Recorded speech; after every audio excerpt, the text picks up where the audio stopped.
Salam. Selamat bertemu kembali dalam ruangan ini, dalam channel ini.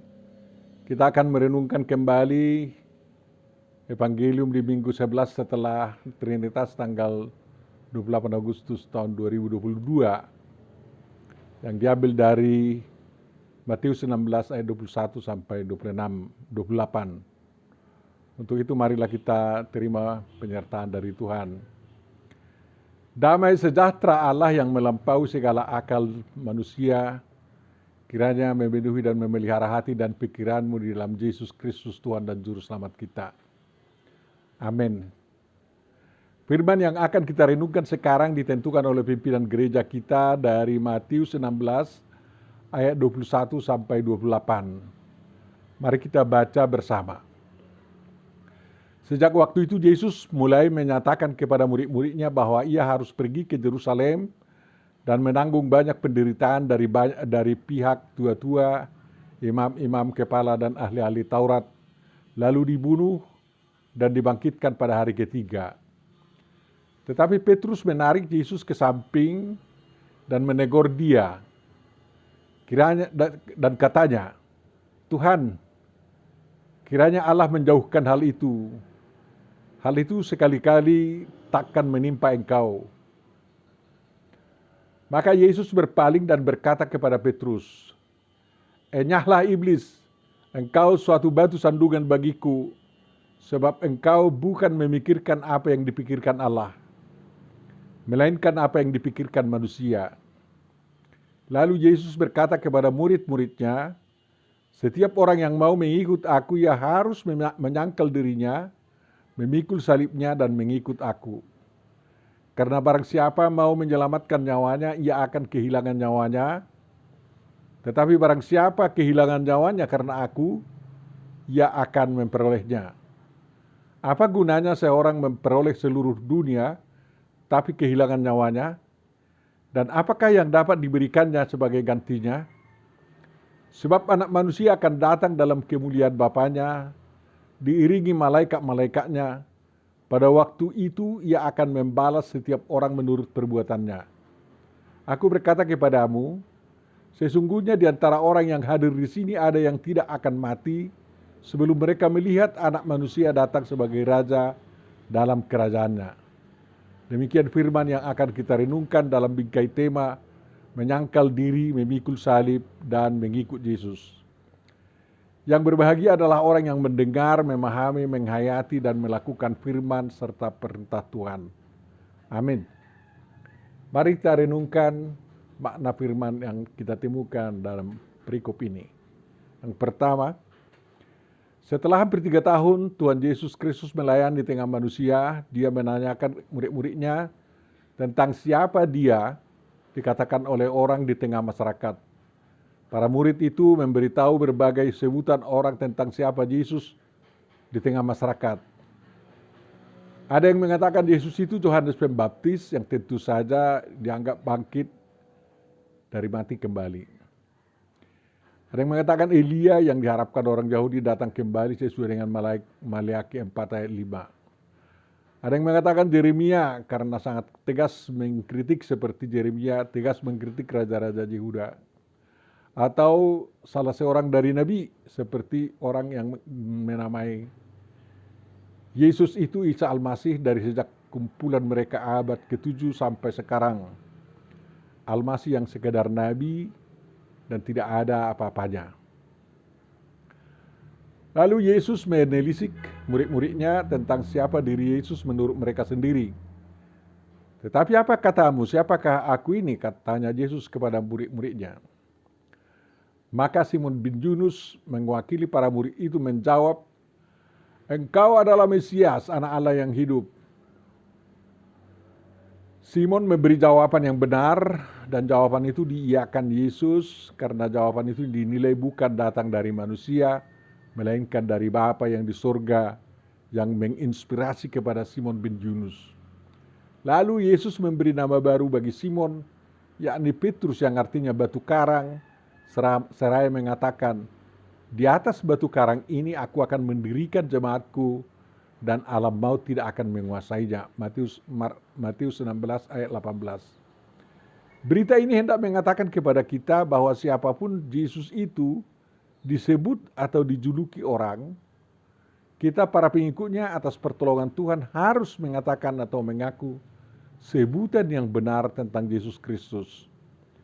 Atas pertolongan Tuhan melalui berita dalam Alkitab, ada banyak sebutan yang benar tentang Yesus, yakni anak manusia, anak domba Allah yang menghapus dosa dunia, juru selamat, dalam arti nama Yesus, anak Allah, Alfa dan Omega, dan seperti dikatakan Simon Petrus, Yesus adalah Mesias atau Kristus, anak Allah yang hidup. Tidak cukup kita sebut atau kita akui dia Mesias atau Al-Masih, tetapi harus ikut anak Allah yang hidup. Para pengaku Yesus sebagai Al-Masih yang sudah ada mulai abad ke-7 sampai sekarang tidak mampu mengaku Yesus anak Allah yang hidup karena mereka tidak mau dituntun oleh Tuhan Allah untuk berkata atau mengaku demikian. Mereka kurang berani percaya walaupun fakta kehidupan Yesus menunjuk ke sana. Hanya orang yang berani percaya siapa Yesus yang sebenarnya, dipahami dari fakta kehidupannya dan ajaran-ajarannya, mampu mengaku Yesus itu Kristus atau Mesias, anak Allah yang hidup. Orang yang mengaku Yesus itu Kristus atau Mesias, anak Allah yang hidup, menjadi batu karang yang tidak tergoyahkan dan alam maut tidak akan menguasainya. Lalu kepada para pengaku yang benar itu Yesus Kristus memberikan kunci kerajaan surga. Apa yang diikatnya di bumi akan terikat di surga, dan apa yang dilepasnya di bumi akan terlepas di surga.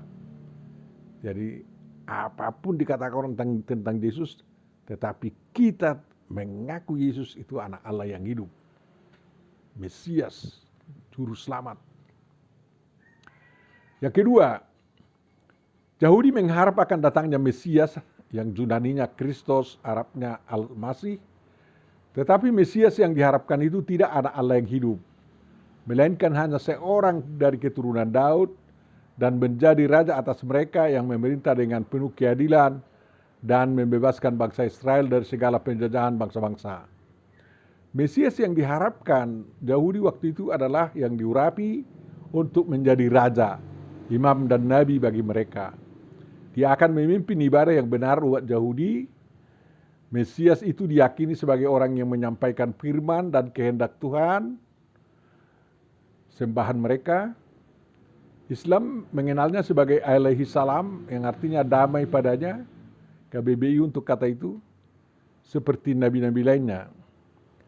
Sejak pengakuan yang dikatakan Petrus itu, para pengikut Yesus mengenal Mesias itu sebagai anak Allah yang hidup.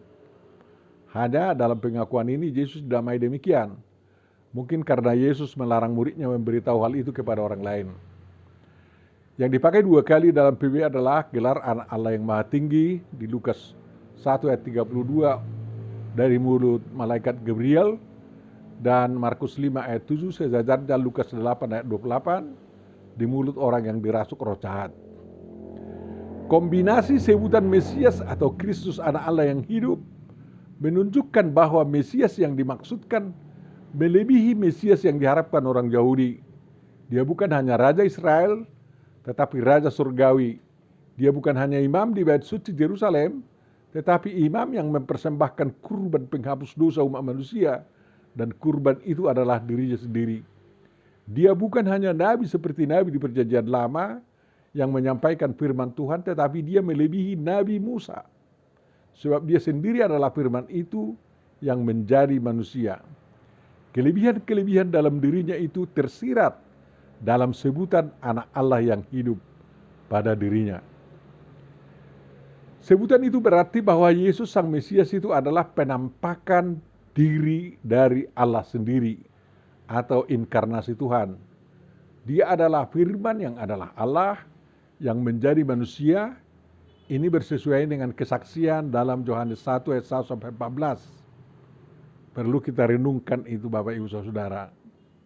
Mengucapkan anak Allah yang hidup adalah kata lain dari pengakuan bahwa Yesus adalah penampakan diri Allah yang sempurna, firman yang menjadi manusia. Tetapi sejak pengungkapan siapa diri Yesus itu, Yesus menyatakan kepada murid-muridnya bahwa ia selaku Mesias, anak Allah yang hidup, harus pergi ke Yerusalem dan menanggung banyak penderitaan dari pihak tua-tua, imam-imam kepala dan ahli-ahli Taurat, lalu dibunuh. Ini bagian yang ketiga ya. Yesus merasa sangat perlu menegaskan jalan hidup yang harus ditempuhnya selaku Mesias anak Allah yang hidup, justru sangat berbeda dengan jalan hidup yang dibayangkan oleh para muridnya atau oleh para orang Yahudi. Yesus mempersiapkan para muridnya mengalami hidup yang sangat pahit sebelum menggapai kemenangan seperti diri Yesus sendiri. Inilah pemberitahuan yang pertama tentang penderitaan Yesus Kristus.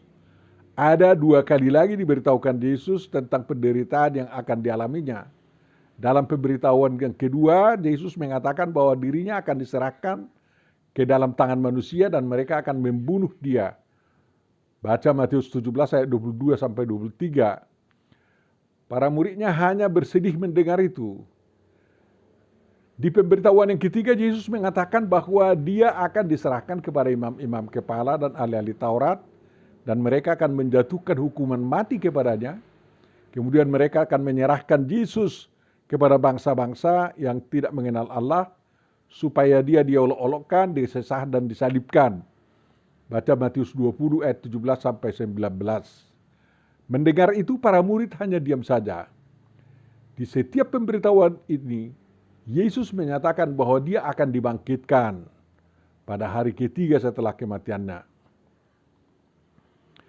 Tetapi soal kebangkitan itu kurang diperhatikan oleh para muridnya tersebut. Mereka melulu terkejut mendengar penderitaan yang akan dialami Yesus. Reaksi Petrus terhadap pemberitahuan pertama penderitaan Yesus menunjukkan hatinya yang sangat terkejut, tak rela dan tak masuk akalnya.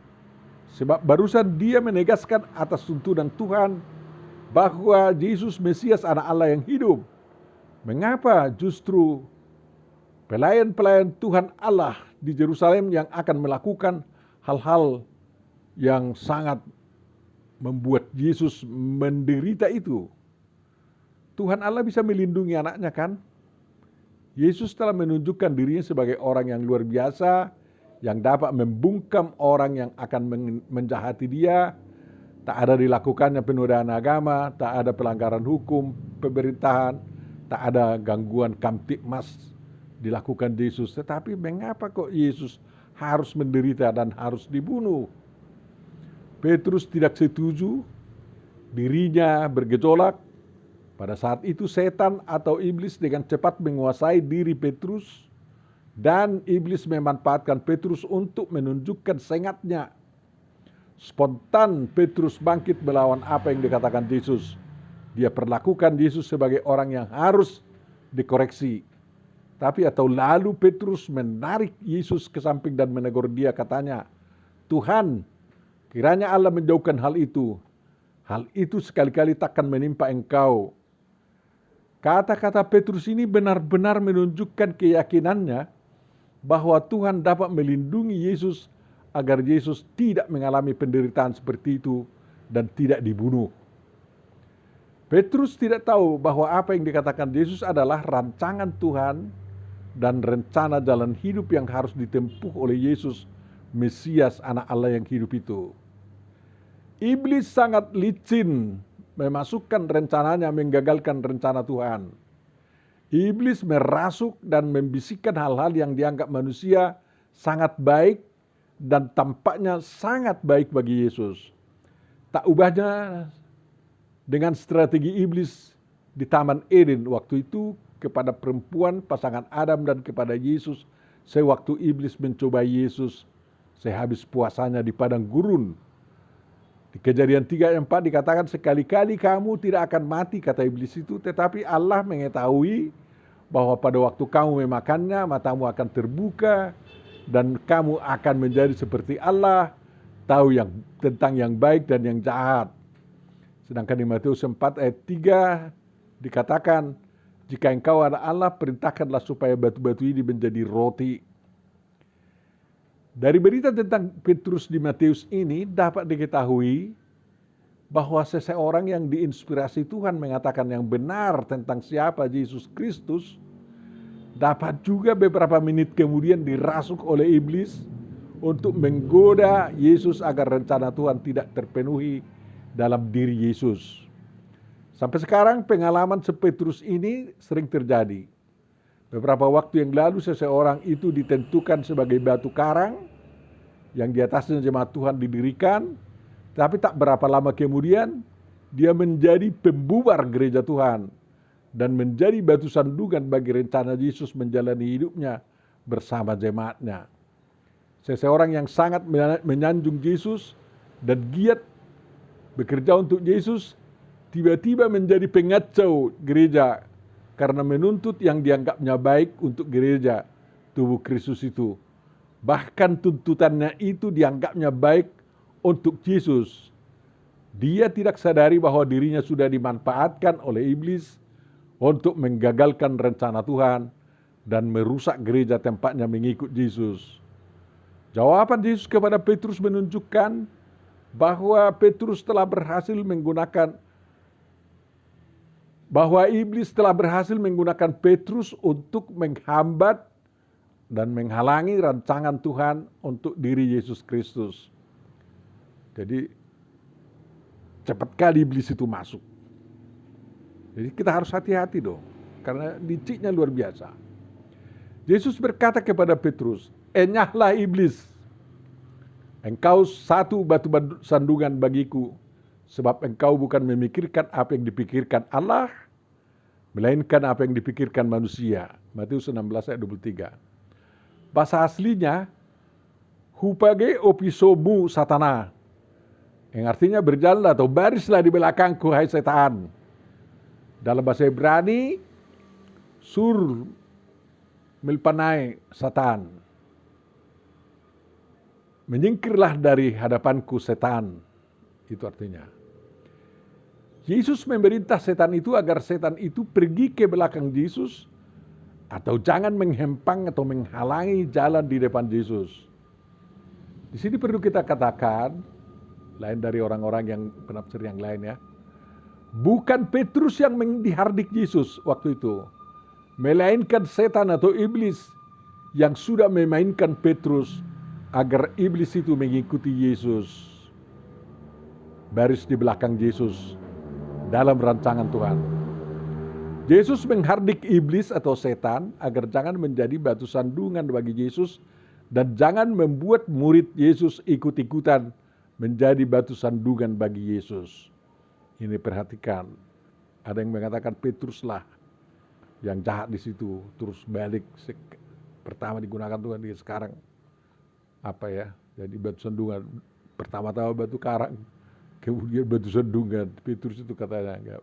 Petrus tetap batu karang, tetapi iblis berhasil membuat dia batu sandungan. Makanya yang ditegur oleh iblis Tuhan itu adalah iblis itu sendiri. Yang dihardik oleh Yesus adalah iblis itu sendiri. Karena apa? Orang-orang itu, iblis itu juga mengajak Petrus untuk memikirkan apa kehendak manusia. Selagi seseorang masih mengikut pikiran manusia tentang Yesus dan jalan hidupnya, orang itu dapat segera menjadi alat iblis untuk menghambat dan terlaksananya rancangan Tuhan dalam diri Yesus Kristus. Para pengikut Yesus yang benar harus benar-benar baris di belakang Yesus dan mengikuti pikiran Tuhan yang disampaikan oleh Yesus Kristus. Manusia zaman sekarang sering bertanya, bagaimana sekarang ini mengetahui pikiran Tuhan? Jawabnya mudah saja, melalui firman dan ajaran Tuhan Yesus Kristus dan melalui pewahyuan langsung oleh Tuhan Allah. Orang yang tidak mengetahui firman Yesus Kristus dari kitab suci dan orang yang tidak bergaul erat dengan Tuhan Yesus Kristus sangat sulit mengetahui apa pikiran Tuhan. Kecuali kalau Tuhan tiba-tiba menguasai lidah orang itu untuk mengatakan kehendak Tuhan. Seperti bandingkan dengan pengalaman Bileam di Bileam 23. Dari pemberitahuan penderitaannya itu dapat diketahui bahwa Yesus Kristus sangat sadar tentang ketersalipannya, tentang pembunuhan yang akan terjadi padanya, dan tentang kematian yang akan dialaminya. Dia tidak mau menghindar dari hal yang akan dialaminya itu. Dia dengan penuh kerelaan mengalaminya, karena dia tahu misi yang harus dilakukannya sebagai anak domba Allah yang menghapus dosa dunia. Yohanes 1:29. Dia sadari bahwa selaku kurban penghapus dosa dunia, dia harus mati. Dan kematiannya lebih hina dari kematian hewan kurban penghapus dosa dalam ibadah umat Israel. Dia mati seperti pendosa besar yang harus dihukum mati dengan digantung dan terhitung sebagai orang terkutuk oleh Allah. Bandingkan Ulangan 21 ayat 23. Dia disalib bersama-sama dengan para penjahat karena pemerintah Romawi mengiyakan tuduhan kepadanya sebagai pemberontak kepada kaisar. Dengan kerelaan Yesus mengalami kematiannya di salib, maka semua penyangkalan dan tentang ketersaliban Yesus Kristus yang masih terjadi sampai sekarang, misalnya penyangkalan dalam kitab Injil Barnabas, penyangkalan melalui teori terganti dengan orang lain, atau teori Subilahum, atau penyangkalan melalui teori yang mengatakan bahwa Yesus pergi ke India sewaktu hendak ditangkap, atau teori yang dihasilkan oleh teologi yang dikembangkan oleh kaum Doketisme, dan banyak lagi teori-teori yang mau menyangkal ketersaliban Yesus.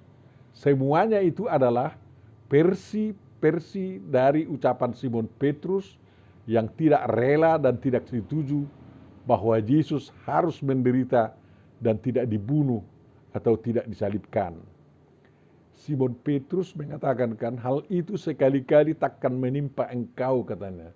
Jadi semua teori yang dibangun itu adalah teori yang mau mengatakan penyaliban Yesus itu tak tertimpa sama kau, katanya.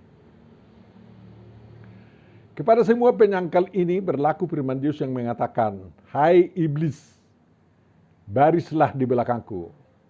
Hai setan, menyingkirlah dari hadapanku. Artinya, semua teori penyangkalan itu tidak benar. Semua penyangkal ketersaliban Yesus itu adalah pihak-pihak yang diinspirasi iblis. Mereka seolah-olah mengasihi Yesus Kristus, atau seolah-olah membela kemahamampuan Yesus, tetapi mereka sebenarnya adalah lawan atau setan bagi Tuhan. Dalam bahasa Ibrani kata setan atau satan berarti lawan. Jadi hati-hati jangan mau menjadi lawan bagi Tuhan. Dan sangat menyedihkan apabila Tuhan juga menjadi lawan bagi kita. Yang keempat, hal mau baris di belakang Yesus Kristus dipertegas Yesus dengan ucapan tentang bagaimana mengikut Dia. Setiap orang yang mau mengikut aku, opisomu eltein, yang artinya berjalan atau datang atau mengikutiku di belakangku, atau seroseh labu aharai, siapa mau mengikutiku, berjalanlah, datanglah di belakangku, ia harus menyangkal diri, memikul salibnya, dan mengikut aku. Yunaninya akoduteito moi, bahasa Ibraninya weyelek aharai, dan berjalanlah di belakangku. Di kalimat ini ada dua kata Yunani digunakan untuk mengikut. Yang pertama, opiso mu eltein, yang artinya lebih cenderung berarti menapak kaki atau menapak telapak kaki Yesus, atau bekas telapak kaki Yesus kemana Yesus pergi. Dia pergi ke sana. Kalau Yesus pergi ke gunung, ke lembah, ke danau, ke kampung-kampung, ke pantai, lalu yang mengikutnya pergi juga ke sana. Itu artinya mengikut dari belakang, ya. Kalau Yesus berjalan menuju penderitaan dan dibunuh, yang mengikutnya harus juga bersedia menderita bahkan sampai mati dibunuh atau disalib. Seperti Petrus dan Paulus. Kemudian yang dimaksud dengan akoduteito moi, mengikut aku, adalah mentaati perintah Yesus. Melakukan apa yang dikehendaki Yesus. Yesus menginginkan para pengikutnya taat, patuh, dan setia kepadanya sampai mati. Kekuatan apapun yang mengancam nyawa pengikut Yesus, walau tembakan peluru dari depan, ledakan bom dari belakang, untuk memaksa pengikut Yesus menyangkal dan mengkhianati Yesus, tetapi pengikut Yesus tetap taat, patuh, dan setia pada Yesus. Itu artinya akoluteo moi, mengikut aku. Demikianlah artinya akoluteo moi. Kesetiaan taat kepada Yesus sangat erat dengan kesediaan menyangkal diri. Jadi kita melangkah soal menyangkal diri. Taat kepada Yesus berarti menghilangkan segala kehendak diri sendiri dan menggantinya dengan kehendak Yesus. Orang yang taat pada Yesus menundukkan egonya kepada Yesus. Bahasa Alkitabiahnya, orang yang taat pada Yesus adalah orang yang membiarkan Yesus bertakhta dalam dirinya. Tubuhnya menjadi bait Yesus Kristus atau bait Allah atau bait Roh Kudus dan sepenuhnya dikendalikan oleh Yesus, walaupun dia bukan seperti robot di tangan Yesus. Menyangkal diri bukan berarti menjadi tidak berpendirian, tetapi teguh berpendirian dalam Yesus Kristus.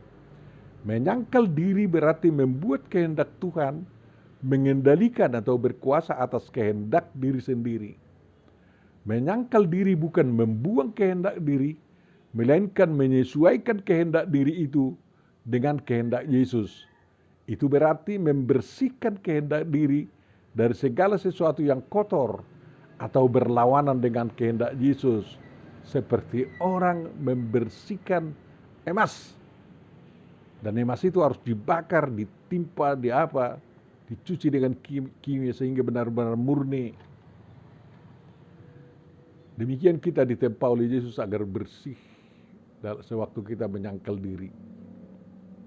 Keemasan kita tidak hilang. Diri sangat berkaitan dengan nyawa. Batak Toba Tondi. Tak ada diri yang hidup tanpa nyawa. Nyawa tak ada artinya tanpa diri.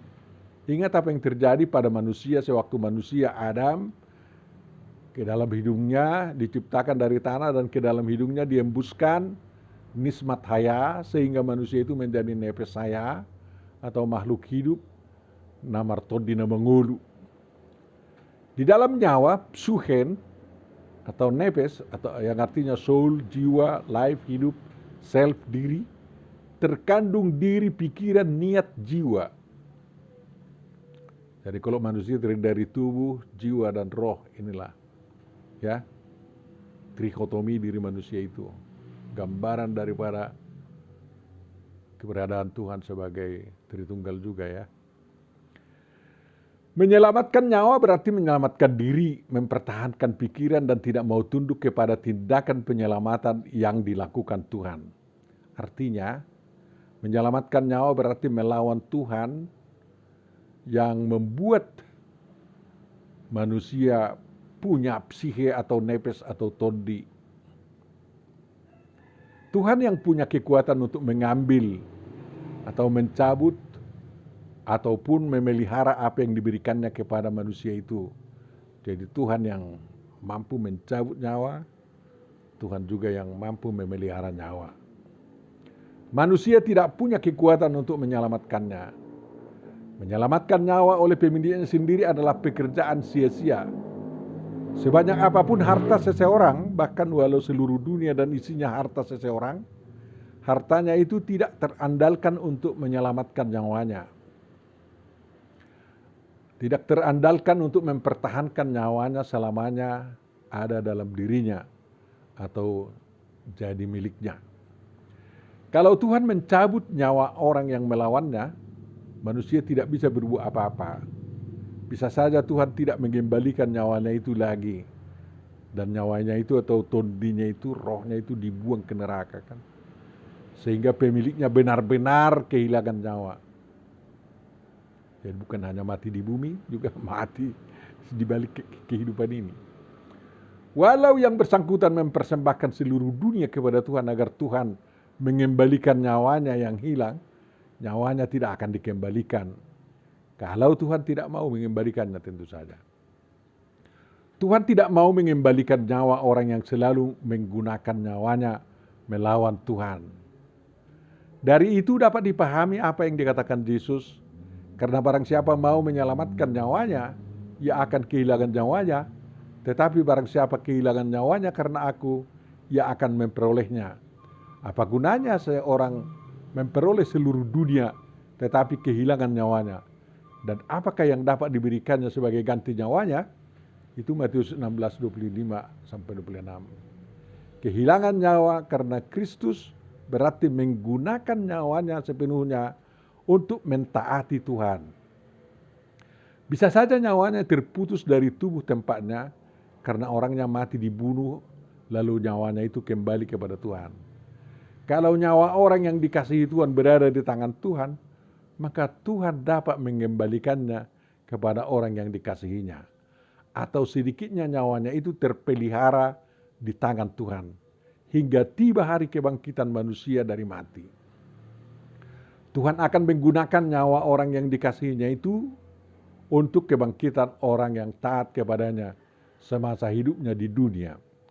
Dari itu diketahui bahwa orang yang taat kepada Tuhan tidak akan pernah kehilangan nyawanya.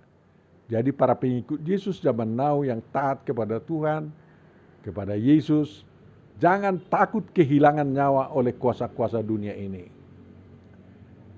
Lihatlah bagaimana Tuhan mengembalikan nyawa atau roh orang-orang yang sudah meninggal menurut kitab Yehezkiel itu. Tuhan menyuruh Yehezkiel memanggil roh-roh itu dari 4 penjuru angin dan masuk kepada tubuh yang sudah terbentuk itu sehingga tubuh itu hidup. Berarti nyawa masing-masing kembali kepada pemiliknya.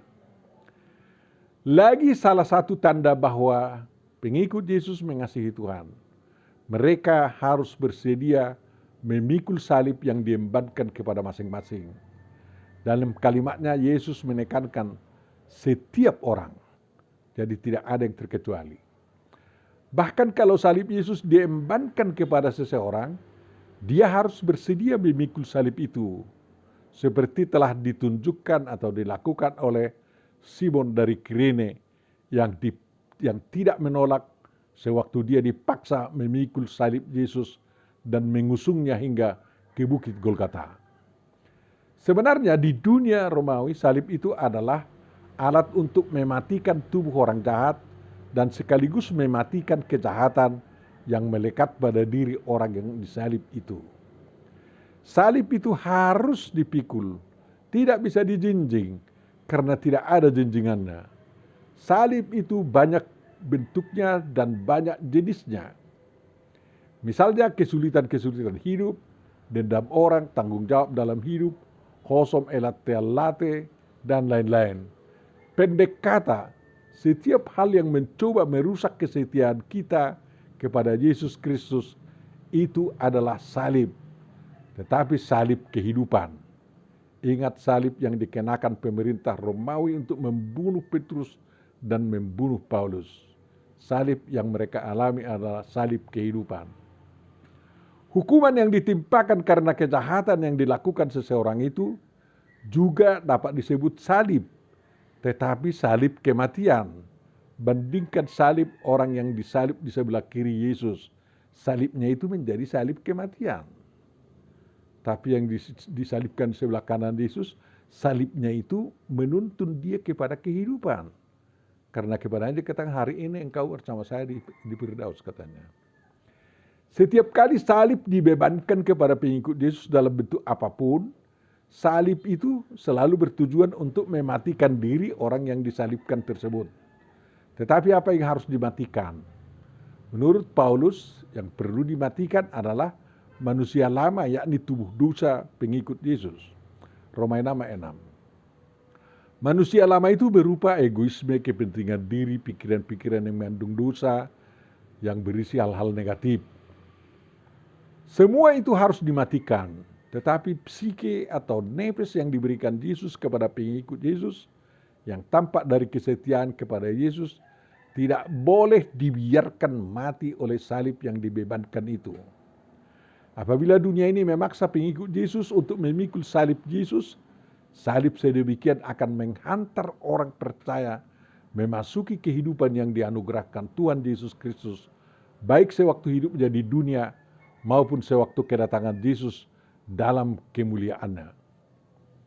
Jadi jangan takut mati, kehilangan nyawa karena Yesus, karena Yesus pasti memelihara nyawamu, dan itu akan digunakan Tuhan untuk membangkitkanmu lagi. Yang kelima, Bapak Ibu Saudara, kebangkitan Yesus yang diberitahu Yesus tetapi tidak disimak oleh para muridnya, berkaitan dengan kenaikannya ke surga untuk duduk di sebelah kanan Allah dan menjadi raja yang memerintah atas surga, memerintah dari surga atas seluruh alam semesta. Dan kemudian dia akan datang dari surga untuk menghakimi orang yang hidup dan yang mati. Pada kesempatan ini Yesus langsung memberitahu bahwa dia selaku anak manusia akan datang dalam kemuliaan Bapanya, diiringi malaikat-malaikatnya. Pada waktu itu ia akan membalas setiap orang menurut perbuatannya. Matius 19 ayat 27. Yesus akan datang sebagai hakim.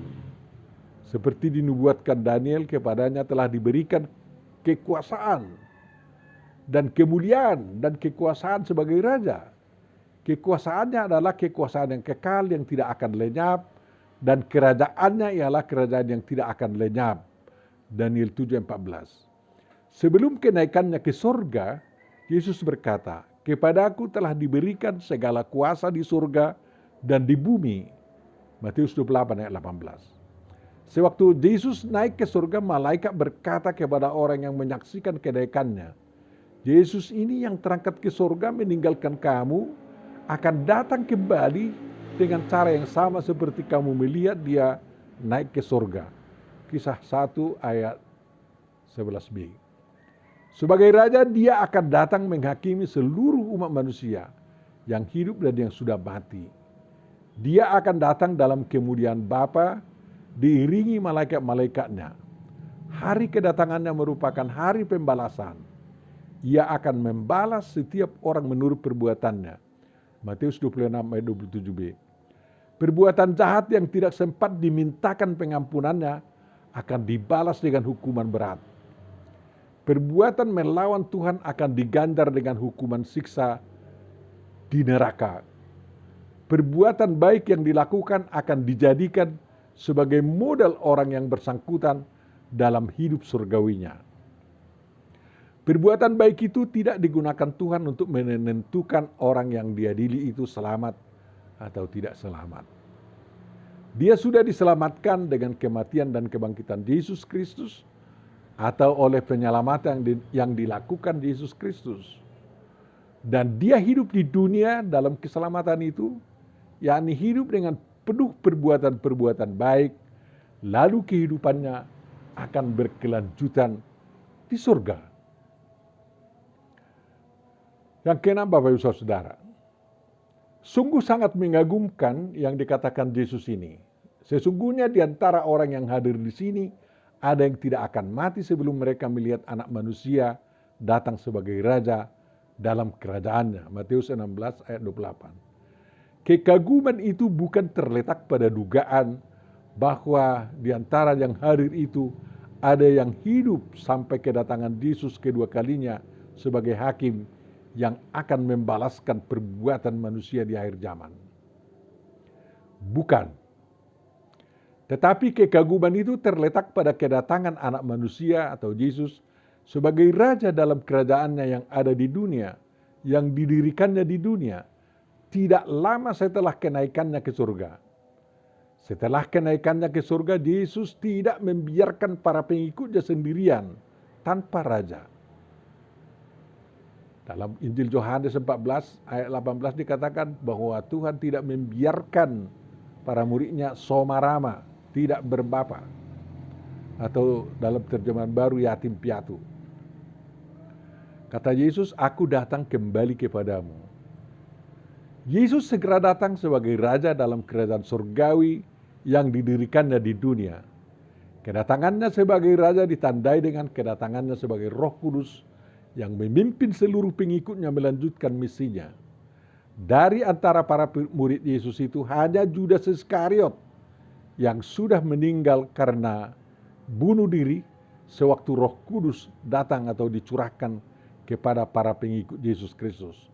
Para murid lainnya mengalami pencurahan Roh Kudus, penyataan kedatangan Yesus sebagai Raja. Yesus juga datang kepada kita sebagai Raja setiap kali Roh Kudus menghinggapi kita. Mari kita sambut kedatangan Yesus itu dengan menyangkal diri, memikul salib, dan mengikut Yesus dengan penuh kesetiaan. Amin. Mari kita berdoa. Tuhan Bapa Surgawi, terima kasih Engkau mengingatkan kami agar kami setia mengikut Engkau dan betul-betul mau menyangkal diri dan menyediakan diri kami untuk Engkau kendalikan dengan kehendak-Mu, dan kami akan memikul salib yang Engkau embankan.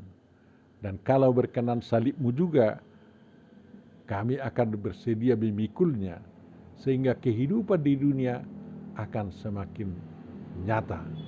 Salib-Mu itu menyelamatkan, dan kiranya salib yang dipikul oleh orang-orang yang setia kepadamu juga menyelamatkan semakin banyak umat manusia di dunia ini. Terima kasih Tuhan, Engkau lindungi negara kami. Kiranya kehidupan bernegara, berbangsa, dan bermasyarakat kami maupun beragama di Indonesia akan semakin baik.